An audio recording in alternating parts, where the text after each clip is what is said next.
Assalamu alaikum, and Tatu Gubru.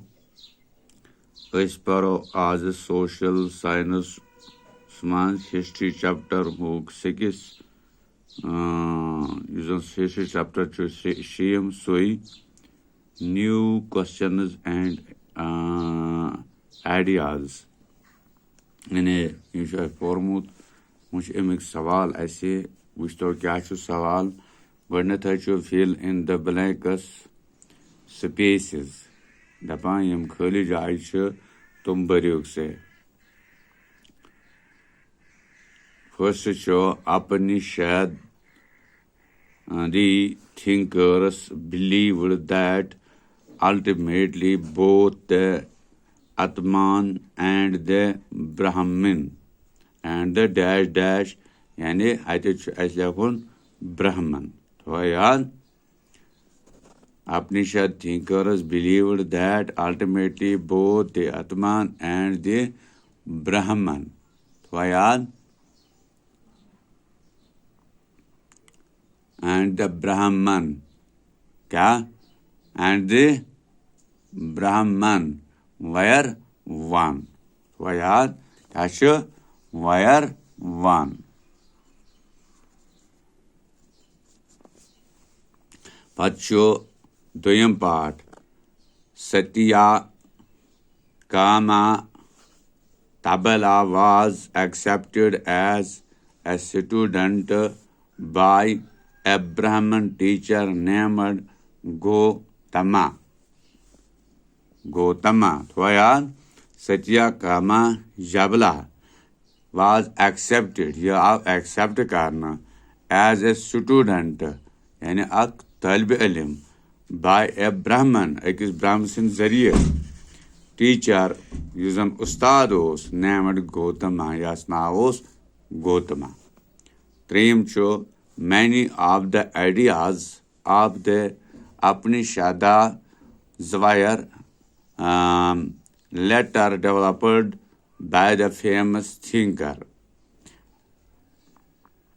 Daban, many of the ideas, various idea, khayalat of the Upanishads, Upanishads were later developed. Were later developed by the famous thinker using Barjan, Mashur, so thinker was, was. Yes, now was Shankar Acharya. The Pachuchurim part, the followers of the Mahavira must follow very strictly the rulers of yani even followers as Mahavira, Timan Oskarun must follow, yani Timan Oskarun Zururi follow Kat. Very strictly, but strictly san, but Hosheri san, but Jan san, yani but Hamish san, yani Karnos Timanos Pakun Tatpet, huh? Rulers of Yamzana, ruler of Ahimsa. Yani Yamzan Ahimsa, ruler is Timanos Pakun Tatpet. Bada Zururi. Keman was Bakun? Mahavira. Followers of Mahavira. Pachu Poechem. The Prakrit spoken in Magda. Usan Prakrit as Magda was known as Magadi. That is Magadi. Pachu question number 0. Tik. Mark the right statements. Yustimaz ठीक ऐसे तात करियो सो तो tick mark so करिन से क्या टिक आप यानी तात यू टिक यू ठीक है वन क्या छो Upanishad are the Hindu religious books.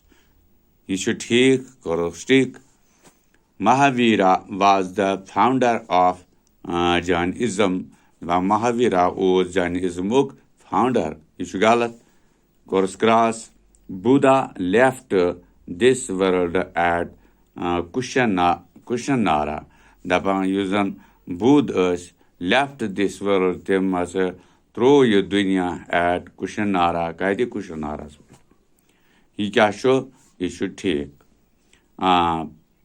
Panini was a mathematician दपा पानिनी हसा ओस अख मैथमेटिशियन यानी मैथ जानन वोल हिसाब जानन वोल सो ओस यह गलत Vedas were written in Pali language दपान यम जन वेदास आसान तुम पाल लैंग्वेज में लेखन यह गलत पत question number 3 Write the answers of the following. यह जवाब लेखन Who was the founder of Buddhism?